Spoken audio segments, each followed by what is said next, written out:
Hey everyone, it's Angie. Welcome back to my channel, Angie and the Great World. I am filming a Friday Reads, which may turn into a Saturday Reads or a Sunday Reads, depending on when it uploads. Also, before I get started, I wanted to tell you of the different background noises you might hear in this video while you're watching. There are children playing somewhere over there. There were sheep from a couple doors down.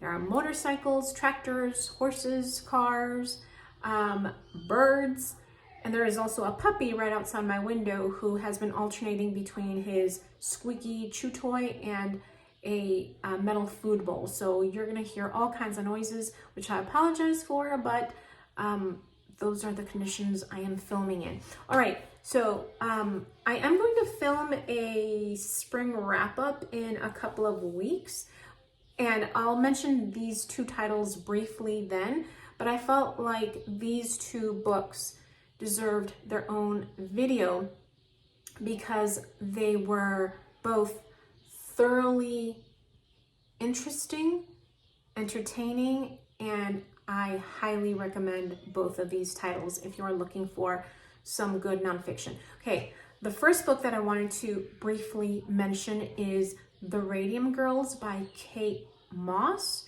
That name doesn't sound quite right. I'll put an image of the book somewhere, that way you can see the author's name. So The Radium Girls was very popular on BookTube several years ago. I'm sure it was popular with readers everywhere, but I remember specifically that it was one of those BookTube darlings that everybody was reading. I didn't read it at the time because it didn't interest me much, but recently, within the last 6 months to a year, I found out that some of the events actually took place in the area of Illinois where I grew up, and so that piqued my interest, and I found the title on Libby. I decided it was time to read it, so I did, and I enjoyed it. So in case you're not familiar with The Radium Girls, it tells the true events of these female factory workers who ended up getting very sick due to radium poisoning. So these girls worked in 3 different factories across the US. The main events took place in Orange, New Jersey, and in Ottawa, Illinois. And there were also a factory in Connecticut. I just don't remember where in Connecticut. So what these girls did is that they painted watch dials using paint that contained radium. So these companies and these girls knew that they were working with radium, but allegedly, supposedly, the girls worked with such minute amounts of radium that these companies and the girls themselves believed that there wasn't any harm in the amount of radium they worked with. Now these companies, these factories did also have scientists or lab workers who worked with larger amounts of radium, and they had protective gear because people already knew that radium was dangerous. But again, the girls worked with such small amounts that people believed they were safe. And in fact, at that time, there were companies who made drinks that contained radium. They made medicines that contained radium. And so people were ingesting radium. They were using cosmetics, toiletries that contained radium.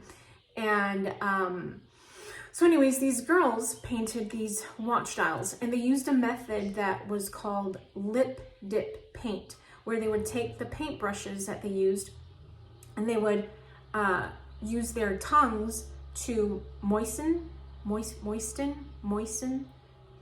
to wet and mold the paintbrush so that they could get a more precise paint on these watch dials. And so they would repeat that lip dip paint. And over the years, these girls ended up with different degrees of radium poisoning. And so, yeah, that is what the book is about.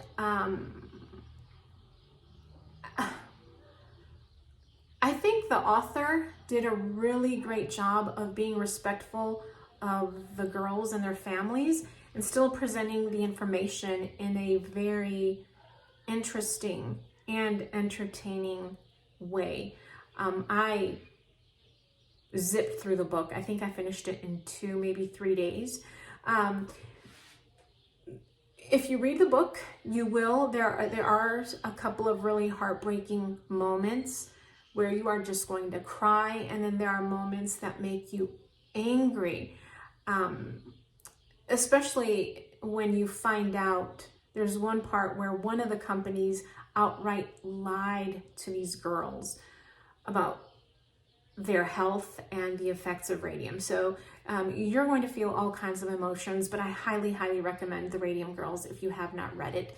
And the second book that I read, I just finished it today, is The Tiger by John Valent. I know I'm mispronouncing the last name, but I decided to read this book after Ariane from Bookzelots talked about it in one of her videos. I don't remember if Ariane enjoyed the book. I think she did. I'm pretty sure she did. I think if she hadn't, I might not have had the desire to read it. But anyways, The Tiger, also nonfiction, tells the events of a tiger attack that happened in Far East Russia. I was going to say the name of the town, but I don't remember the name of the town. I don't remember the name of the town, but it's in Far East Russia. So there was this tiger attack where a tiger didn't just attack or maul a man to death. He attacked the man and ended up eating him. And so these investigators from a group called, I don't remember the name of the group, something Tiger. These investigators came in and started investigating the events, and they quickly realized that this attack was not your everyday, not every day, because I mean, tiger attacks don't happen actually that often, at least not in that area. This attack was not your average tiger attack. There was more to it than meets the eye, than met the eye. It was incredibly interesting. So the way the author laid out the events might annoy some people, because at some points it felt like he was telling you these events that happened and then he interrupts it. And he gets back to telling you the events and then he interrupts it. And that happened throughout the book. I actually enjoyed the layout of the information because the extra information that he gave or that he included in the book was relevant to this tiger attack. So he starts off the book telling you exactly what happened, or well, not exactly, but he telling you the details of this attack. But then he intersperses the book with scientific information about tigers, the history of tiger and man or tiger and primate. He tells you about other tiger attacks, and he tells you some information on the history of Russia and specifically that area of Russia. But it's all very relevant to the events that are taking place in the book. I don't remember the subtitle of the book, but again, I'll have a picture of the book somewhere, that way you can see the title, because it is the subtitle I think is very important, because I don't want to give anything away, but the subtitle is very important. Anyway, I don't know if I did a great job explaining either of the two books. I am not a book reviewer. I don't do book reviews because I'm crap at it. The best I can do is, it was a good book, read it.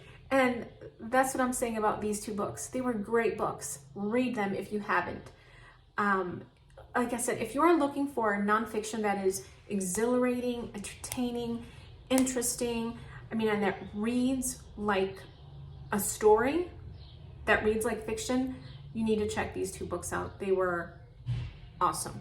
I am participating in, last minute participating in Horror Mayhem. I believe this is the last week of Horror Mayhem, and I believe the prompt for this last week is contemporary. And so I just picked up Robert McCammon's book, Blue World. It's a collection of short stories. And Robert McCammon, if you're not familiar with him, wrote one of the best vampire stories I have ever read. And that is They Thirst. I believe it was written in the 80s. Unbelievable vampire novel, vampire story. Definitely check it out. Anyways, that's all I wanted to mention for this Friday Reads. Thank you for watching, and yeah, I will see you for my spring reads.